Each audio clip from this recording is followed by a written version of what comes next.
Please enjoy this ad-free episode as part of our Academic Integrity series sponsored by Pangram Labs, the world's leading AI detection tool. Try it out at pangram.com. That's pangram.com.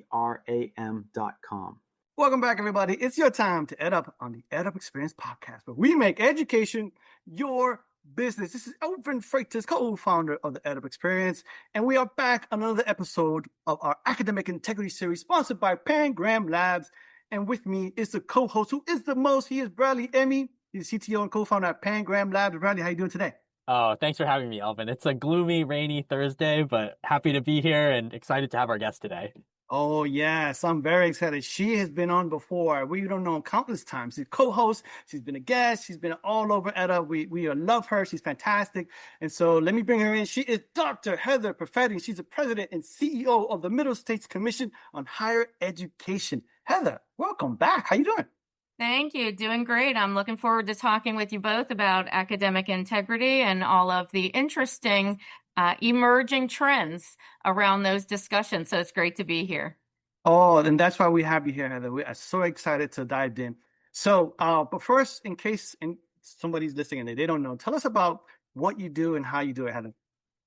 Well, as president and CEO of a global institutional accreditor that is recognized by the United States Department of Education through the Secretary, we serve as a proactive member of the regulatory triad with our state and federal partners, where we are relied upon to assure students and the public of the educational quality of our over 500 institutions. So we are a worldwide enterprise, and we are very proud of all of the ways that our accreditation activities and our work really drive academic integrity and drive the work that we do with our institutions and with our students. Well, that's awesome. And you are leading way ahead. So thank you for your leadership. And not only just MISH, but other accreditation bodies as well. So in the accreditation space, I see you as the guru. So I want to know, Guru, how do you define academic integrity? So, we look at it through the lens of the accreditation activities and our accreditation standards. And so we are centering students. We are centering students around academic rigor. We are centering our students around all of their learning experiences. And it is for us a broad and holistic definition that really is far reaching across what our institutions do and across what we require of institutions. So we have a whole host of accreditation activities where institutions are asked to provide evidence and demonstrate how they are honoring the ways they manage and protect academic integrity. So we are not prescriptive. We let institutions have those conversations and define how they are going to approach protecting academic integrity. And then we rely on our accreditation activities and our peer evaluators who are volunteers to test the institutions and their commitments around that concept. Fantastic. Yeah, just very curious. I mean, as someone that knows so little about accreditation, just to kind of peel back the curtain a little bit, like kind of what does that evidence really look like for you guys? And like kind of like, is it different for different schools, or are there kind of some kind of standard evidence packets or information that you try and collect from everybody? Because we are not prescriptive as an institutional accreditor, we allow institutions to think through the best evidence that they can present to demonstrate their commitment to rigor, to demonstrate their commitment to our standards. So we have a variety of accreditation processes, and I get that most of the public does not understand much of what we do. And so we have the self-study experience, which is their preparation to go through the most rigorous process every 8 years. And through that process, they are doing significant self-reflection with the outcome being to make their institution stronger and better.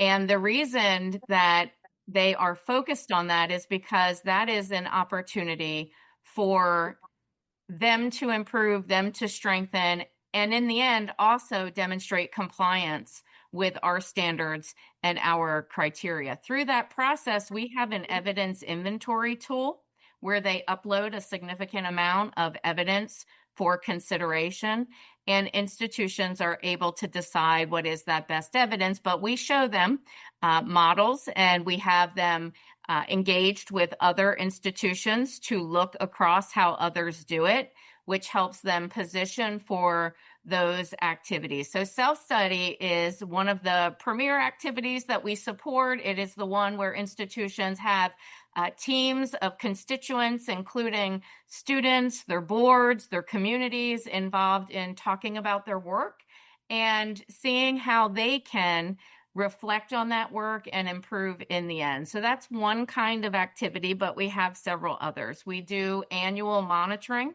and we do monitoring in other kinds of circumstances. So if we see academic integrity kinds of issues, we would ask for reporting. We would ask for institutions to tell us more about how they are navigating issues that they might be facing around academic integrity.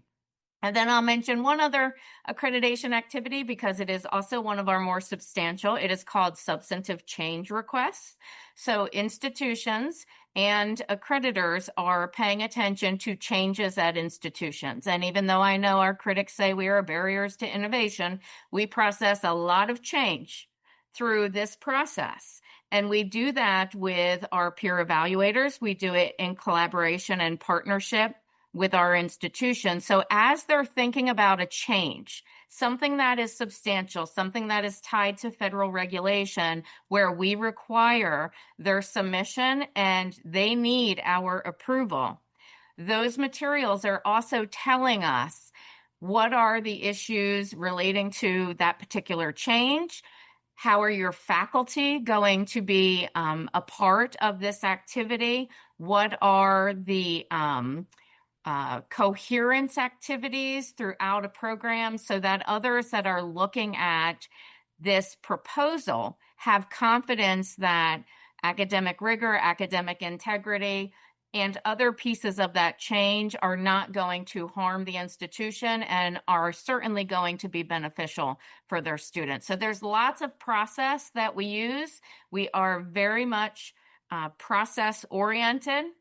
And all of those processes give institutions an opportunity to tell us about how they are navigating any challenges, any issues, or how they are also complying with our expectations around academic rigor and integrity. Oh, super cool. Yeah, let's like kind of dive into that topic a little more actually. Like what kinds of changes like would you kind of consider to be examples of this? So substantive changes range from very simple kinds of changes to an institution may have what we call an instructional site, and they're changing it to be classified as an additional location, or they have an additional location and now they're turning that into a branch campus. So those can be pretty significant activities for an institution where they're going to be delivering academic programs at some location other than their main campus. So obviously we want to make sure that those locations deliver programs that have the same kind of expectations for rigor and quality and integrity as the main campus. There are other kinds of changes if they are branching into new credential levels. So if they've been a baccalaureate institution and now they're going to offer a master's degree, or they're going to go into doctoral degrees, those come forward for our consideration. So you have the typical things included in that you would expect. Who are your faculty? What are their credentials? What does the program look like? What does the sequencing of courses look like? Does it make sense? How are they recruiting students, marketing to students? All of the pieces are then presented to peer evaluators who make a recommendation to our commission about whether we should approve that kind of change for an institution. And we see a significant number of these throughout a year, close to 400 annually. Oh, wow. Yeah, that's a lot of changes. You mentioned that, like, opening a new branch, new location, like that counts as substantive change. One thing I immediately thought of was like moving from in-person delivery to online education, as this is like super, super common now, right? So when somebody decides like, hey, I want to spin up like kind of an online version of my institution, like kind of like what are the kind of main things that you guys are looking for, and like what are kind of the main things that they have to prove? So we have very few institutions that don't have distance education included in what we call their scope of accreditation. And that is a result of the pandemic. When the pandemic came Gotcha. through, many institutions moved online, and we gave them the option when the flexibilities with the department were ending. We gave them options to pursue approval for distance education, and just about all of our institutions did that. And so when we, for example, send out teams to do evaluations with our institutions, if they deliver distance education programs, we have peer evaluators who are on the team with that experience and with that expertise so that they're evaluating that at critical times for the institution as well. Yeah, fantastic. That makes a lot of sense.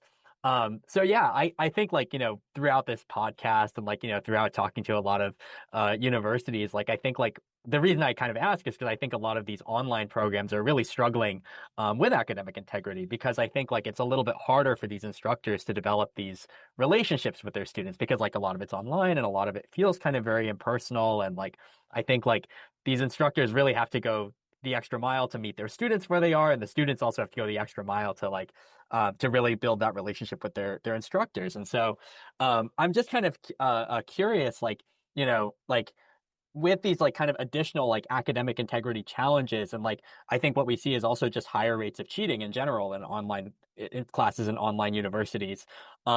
Like kind of like how do you kind of like work with your member schools to like kind of make sure that academic integrity is being upheld, like specifically in the online settings? So we look at policies and procedures of our institutions. What are they doing? What parameters are they setting? What kind of code of conduct have they adopted to help faculty and students navigate some of these critical issues? We also have an expectation of professional development for faculty. And so we are learning about the kinds of activities that they are thinking about and working through and professionalizing and moving forward around.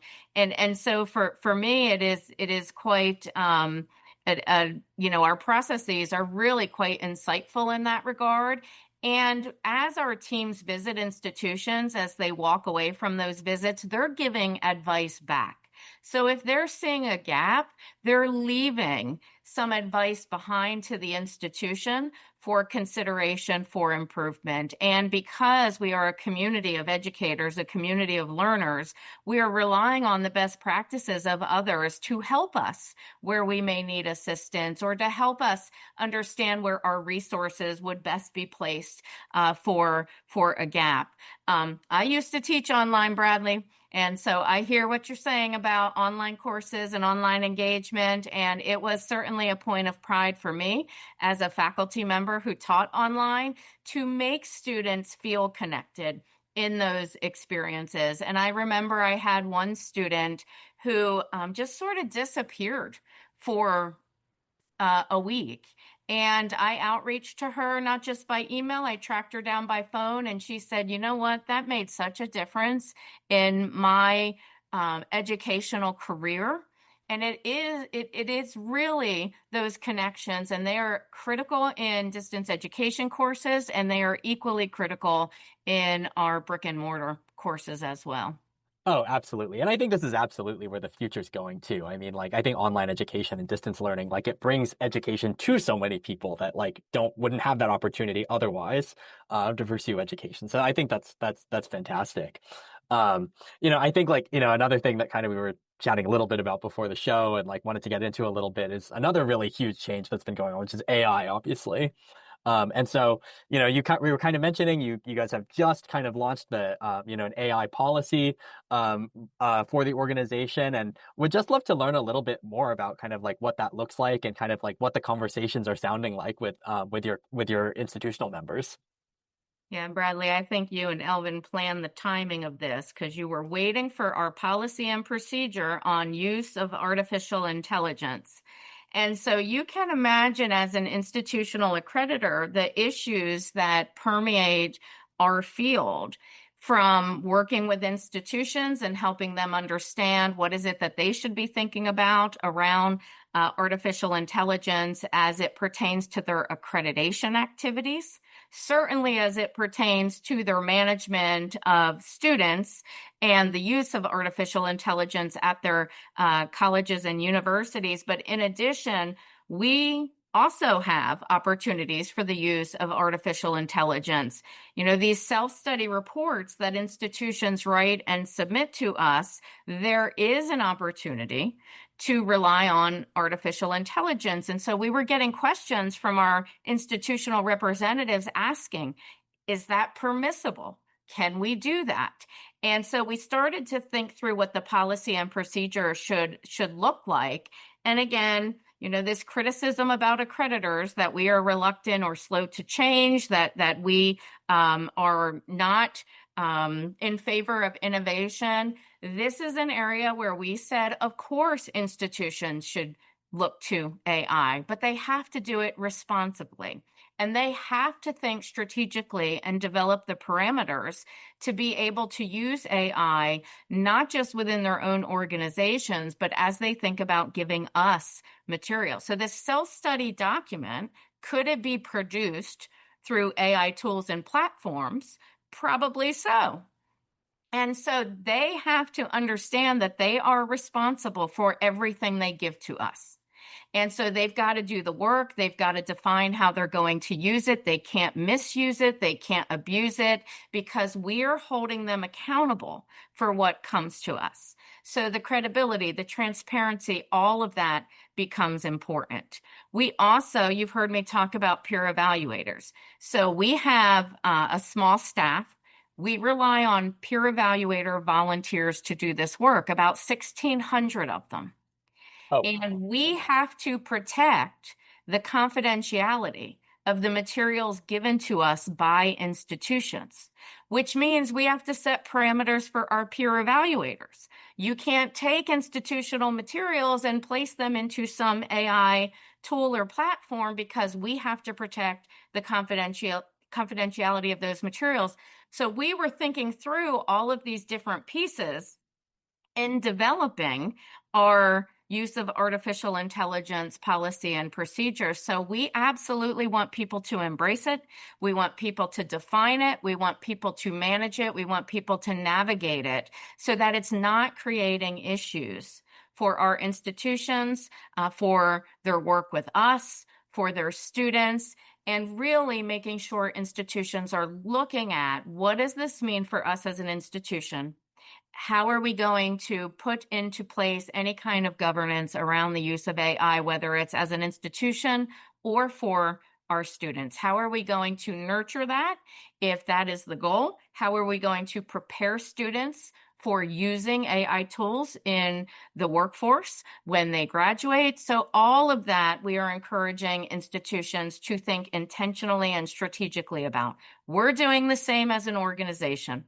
And so we want to encourage it across the board, but we've got to also commit to doing it effectively, efficiently, and with transparency. Oh, of course. Actually, this whole like conversation reminds me of like, somebody like asked us in Europe to fill out like a 500-page like cybersecurity questionnaire. And they asked, and it's like, yeah, of course I'm going to use AI to help me figure that out. Like, it's 500 pages long. And so like, I think like definitely like, like kind of with regulation and compliance and like kind of all of these things, like absolutely like, like AI is like going to be a way for us to like help each other, like, communicate better and more efficiently. And, like have this regulation be less of a burden. But at the same time, like you said, like this information has to be truthful.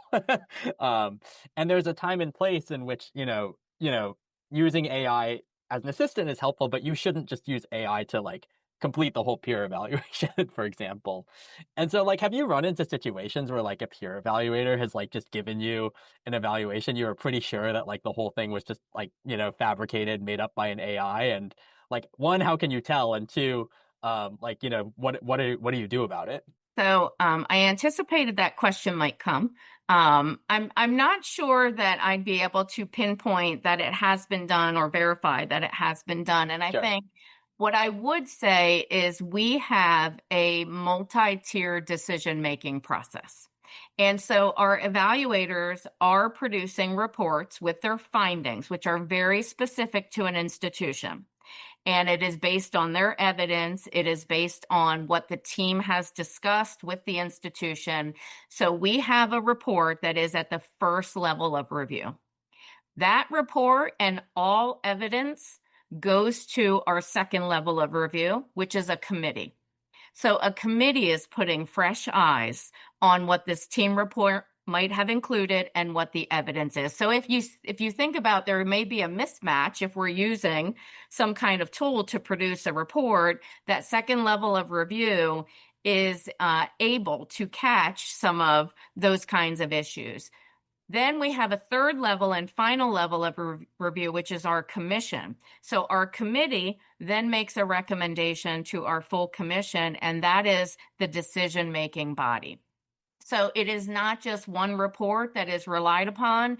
It is not just one piece of evidence that is relied upon. So we have a significant amount of evidence in front of us that makes it really hard for one generated report to be defining the outcome of an accreditation activity. Yeah, that makes a ton of sense. And like, I guess like, what is the kind of the accountability structure within the kind of peer evaluators as well? Like, kind of, do you have like kind of people evaluating the evaluators too? So we do. We actually have a training process, and we have requirements around recruiting evaluators, accepting evaluators, assigning evaluators. We have, as you can imagine, a whole process on managing conflicts of interest. So there are certainly places that some evaluators cannot go. They are prohibited from engaging in evaluation activities for certain institutions. And so we then create a team which has diverse experiences. And we are also satisfying federal regulation with our team composition. So you have a team chair, you have a vice chair, you've got team members, and they're representative of institutions, and they're representative of the institution where they may be going, in that the Carnegie classification will match, or there's some significant focus at an institution that the evaluator is bringing skill around. Again, the end result of all of this activity is to make the institution stronger. So the better we can get the match of the team, that means the better advice that will get to the institution, because they share similar challenges, they share similar issues, they share perhaps similar aspirations of where they want to get and go. And so the teams are really, by design, able to give that kind of advice to an institution. We benefit because they're then also mapping that against our standards, against our criteria, against our expectations, against our policies and procedures. So the peer evaluators are well-trained higher education professionals with lots of experience out in the field, and able to offer the best advice to the institution, as well as bring back to us a recommendation for our consideration. So it is quite a process, as you can imagine. For example, in the spring, we have about 60 institutions hosting visits, and those teams can range anywhere from 6 to 9 individuals on those teams going out, and we have 60 of them out there at a time for self-study alone. So it is a process that is truly valuable to us, to institutions. We rely on our peer evaluators to do this work. We cannot do it without them, and we have so many of them who have said this is the greatest professional development opportunity that we've ever had in higher education. So I will just put it out there for your listeners that if they are not engaged with their institutional accreditor, they should be, and they should give back in service to our community, because that really is what helps us get the strongest community that we can have in terms of colleges and universities. Oh, that's awesome. I mean, the way you talk about it, it sounds like a very well-oiled machine. I mean, so like I mentioned at the top of the show, like I know very little about accreditors, but I know a lot about, I'm a researcher, so I know a lot about like scientific publishing and like the conference circuit and peer review. And peer review right now is just like so not well run. Like, people are just tossing, their papers into AI language models and like just coming up with total like AI slop reviews. And often, it's like, work of extremely well-renowned, world-famous researchers is being reviewed by like first-year grad students or like at best, like even like undergrads, in particular. And so I think like, the fact that there is such a great community of peer evaluators, that like kind of like drives the whole process forward. Like if you can have people that you can trust to actually give like super honest feedback, then that makes, that makes the whole thing hum.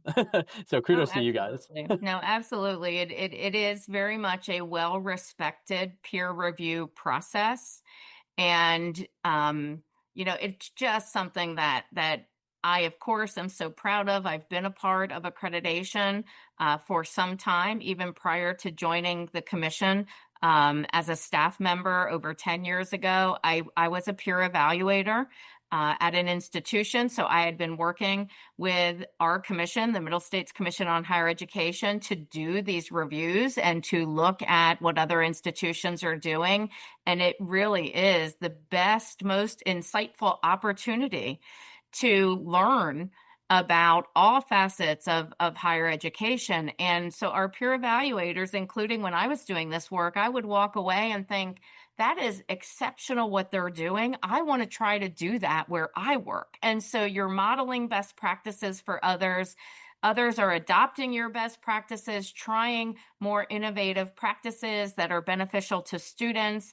And so really, it is an amazing effort. Now, there are challenges too, because obviously we have institutions that maybe are not meeting the commission's expectations. And so the peer review process also has to manage those challenges. Yeah, for sure. So I really love that you talk about like, rather than kind of like stifling innovation, like the role of the accreditor is to make these institutions stronger. Like I guess like it's a little bit hard for me to kind of conceptualize that like, these big schools like very abstractly like how an institution can become stronger. Like would you have any like one or two like maybe like salient examples of like a time that like going through the process of accreditation like really like improved the university in a really concrete way, and like kind of what does that look like? So I think because we center everything we do around the student experience, we certainly would want to be looking at the data that demonstrates an impact has been made, a positive impact has been made on students. So we have seen areas around assessment in particular where institutions maybe were not doing assessment as strong as they could be. And so getting their assessment to a better place allowed them to better understand their students' needs, to respond to their students' needs, to craft programs that relate to their students' needs, which lend to better retention, better graduation rates. And so centering the kinds of advice that have an impact, and then they can work on years after that advice has been given. That is just one example of many. Of course, now with institutions having some strains on their finances, having them focus in ways that help improve their sustainability, with many institutions being able to do that, coming from accreditation activities, coming from advice from peer evaluators, coming from advice from our commission or from the community, but getting them focused in areas that are really most important to their institution. The other thing that I will just say about self-study experience, institutions come into that with institutional priorities. So they're listing 3 to 5 areas they want to focus self-study on improving in those areas. So often the institutions know where they need to improve, and they leverage accreditation for that improvement. So I wish we could take credit for all of it, but it really is by design the mission of the institution, the work of the institution, where they know they need to improve. And then they go through this really intense multi-year activity of reflecting on that and determining how they can make some shifts that best serve them. And we're there to provide, the individuals who give the advice and help the institution think through ways to get stronger and better. That's so funny. It's like telling on your sibling almost. It's like, well, it's like, you know your assessments have to be better or whatnot, and you go to your boss, you're like, our assessments need to be better. And they're like, nah, we'll think about it. And then you're like, well, it's gonna threaten our accreditation. They're like, oh, I guess we gotta work on that. Yes, we often hear, middle states is coming, and we hate for that to really be what's driving, the activities of an institution. And we also know we're blamed for a lot. So the accreditor won't let us do that, so we can't do that. We really want to be a part of some of that myth busting that's out there and make sure that institutions understand what matters to us and help them translate where they want to get or where they want to be, how they can use their accreditation activities to help them. And so, we prefer that they go in that direction rather than governed by fear of the accreditors, because we see what we do as relational and really as partners to the work that our institutions do. And that's just a narrative that often is not out there, but it really is how we see our work. We see it as partnerships with our institutions. We see it as wanting to help them when they're struggling. And of course, now with mergers and acquisitions and all sorts of transactions impacting the higher education community, we want to help them through these really tough times. Yeah, makes a lot of sense. And I think that's great. And I mean, I think this is also like, you guys are not alone in this, like, all regulation, like, I mean, there's always going to be people that are like, oh, this is slowing things down, like this is creating a lot of friction, et cetera. But like net, like the reason that the regulation exists, is because it has like overwhelming, like overall good, usually that like, it's protecting students, it's protecting, the institutions themselves. And it's like ultimately like helping them just add more value to the whole educational journey. So I think, you've sold me on the on the value of being of the accreditation body for sure. Well, it is work that we are very proud of, but I'm glad you mentioned regulation, because sometimes when we require things that don't make sense to institutions or feel like a burden to institutions, it is because we are required to engage in some activities on behalf of regulations and the federal government. And we are part of that triad. So it is our state partners, it's our federal partners, and it is us. And we can't change regulation. And so if we've got to get something for purposes of regulation, that's what we have to do. Yep, absolutely. So we are kind of doing this like academic integrity podcast, and so I want to jump back a little bit to kind of what you were saying about assessment, because I think now a lot of schools, like with ChatGPT, with the rise of AI tools, like a lot of people are saying like, oh, we have to like rethink assessment, like we have to like kind of calculate the way that we are assessing students. And so like one, I guess, do you agree with that? And two, like what are kind of some of the ways that you've seen people like rethink assessment in a positive way? So I think that even setting aside AI, you should always be rethinking your assessment. You should always be recalculating or recalibrating. I think if you look over time, just changes in technology have probably driven distinctions in assessment approaches. And so now is a moment that is no different. And it just becomes another consideration for institutions. We want assessment practices to be helpful to the institution. We are not prescriptive there either, and no institution does assessment the same. And so institutions that are thinking through how can I use AI to improve our assessment, or to think through what we require of students, or how we are mapping student learning objectives, or what we are requiring, or how students are demonstrating what they need to demonstrate around general education requirements, that these are all moving pieces that have been moving. And so I think in this moment in time, it really is about the periodic assessment of assessment. Make sure it's serving the institution well. Make sure you're understanding what your students are learning and demonstrating, so that when they go through academic programs and they get to the point of graduation, they are demonstrating the skills that the institution expected them to demonstrate. And that is what is most important in this environment and really any other. Yeah, absolutely. And on the assessment of assessment, like you're kind of looking at kind of the post-graduation data to kind of determine whether or not that assessment's been effective. So there's a number, I think, of data points, and we are not prescriptive in that regard either, but we obviously are looking at the data that the institution provides. Some institutions are more sophisticated around their data and their uses and their demonstrations of that than others, but we have a variety of ways that institutions bring forth data to show that they are successful to mission.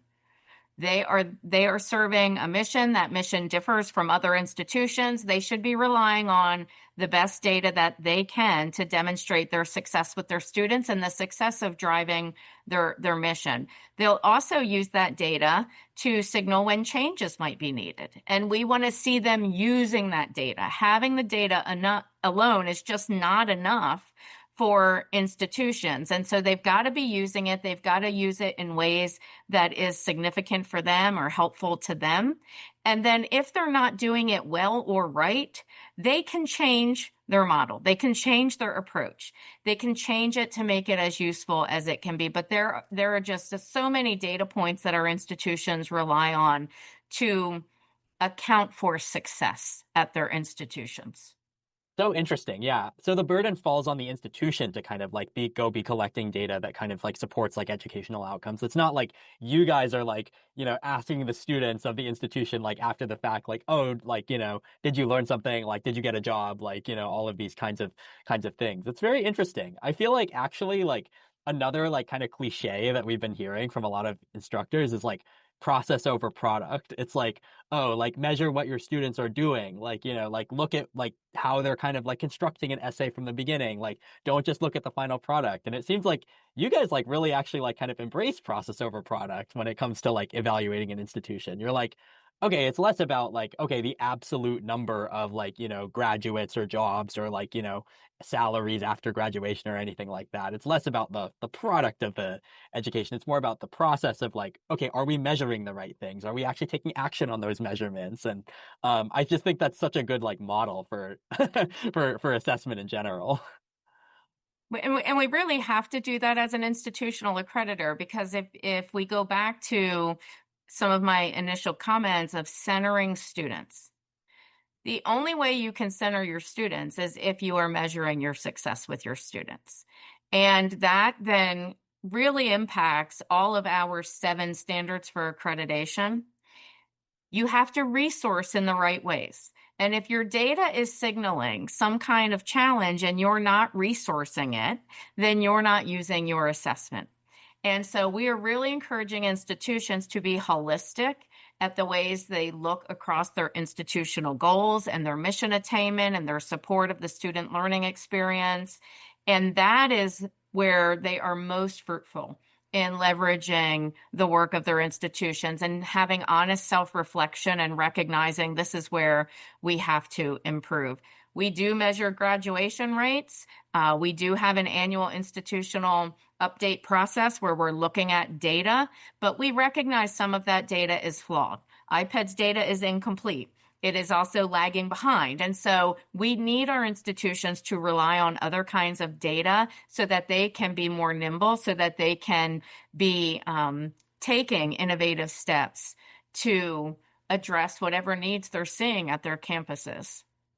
Very cool. Yeah, it's so interesting to kind of get a window into this because I think like as a student at a university, like you're like I don't think accreditation has like crossed my mind even once when I was a student like going through the university. You're breaking my heart. Well, I was just like, oh, you know what? Like, a university's got me. Like, I feel good. But I mean, I think like today, like actually today's students have like, a much more like I think I give today's students a lot more credit because like I think like a lot more people are like actively thinking about the decision of like, oh, should I go to college or not? In a way that for me, like going to college was really just default. And so like I think like, when these students are kind of grappling with these questions after high school, like, should I go pursue higher education? I think it makes sense to just give these students as much information as they can get about the value of such a higher education. I think the work that you guys are doing is, as well as the work that these universities do, to show that there is value in getting these degrees. I think that's really important just for civil society in general. Oh, absolutely. And I will just say, when we host accreditation activities at institutions, we want student involvement. So when we go to meet with institutions to prepare them for self-study, we're meeting with students to say, look at this process, look how you can contribute to the conversation about accreditation. And because that process happens only once every 8 years, not every student gets that experience. So students who do have an opportunity to go through an accreditation process with their institution, it is really a great experience, and we appreciate their participation. We entice them with pizza. We will do whatever we can to get students to the conversation. Also during difficult times. So if an institution is in a non-compliance status, we send a representative from our commission. They also meet with students to explain what non-compliance is, to explain what the next steps are. It can be a very unnerving time for students to learn that their institution may be in a difficult place with their accreditor. And so we take steps to engage with the students as well. Yeah. Heather, we're coming up on time. As always, so eloquent, so knowledgeable, so amazing. Last question for you, Heather. What do you see as the future of academic integrity? I definitely see AI at the forefront. I see the many ways that institutions can take advantage of the opportunity. I know that one of the ways that discussion is circulating is around improving transfer credit and student mobility, and how AI could be leveraged for some of that. So I'm excited about seeing what happens next. I'm also excited about learning more about AI in general and building up an expertise there, because it is the way of the future, and we all have to embrace it and find the best ways to support it. Yeah, absolutely. Again, thank you so much for the great insights. So first, let me outro my co-host, who is the most. He is Bradley Emmy, CTO and co-founder at Pangram Labs. Bradley, thank you as always. Thanks so much for having me, Elvin. Absolutely. You got it. And then, of course, ladies and gentlemen, she's your guest today. She is the Dr. Heather Perfetti. She's the president and CEO of the Middle States Commission on Higher Education, MICH, otherwise known as MICH. So, Heather, thanks again, and we appreciate it. Elvin, so few people call us Mish, but I love when you do it. Thank you for having me, and certainly enjoyed the conversation. And you can invite me back anytime. Absolutely. We love it. Thank you so much, Heather. So with that, ladies and gentlemen, you've just EdUp'd. Thank you for listening. This episode is part of our Academic Integrity series sponsored by Pangram Labs, the world's leading AI detection technology. Try it out at pangram.com. That's PANGRAM.com.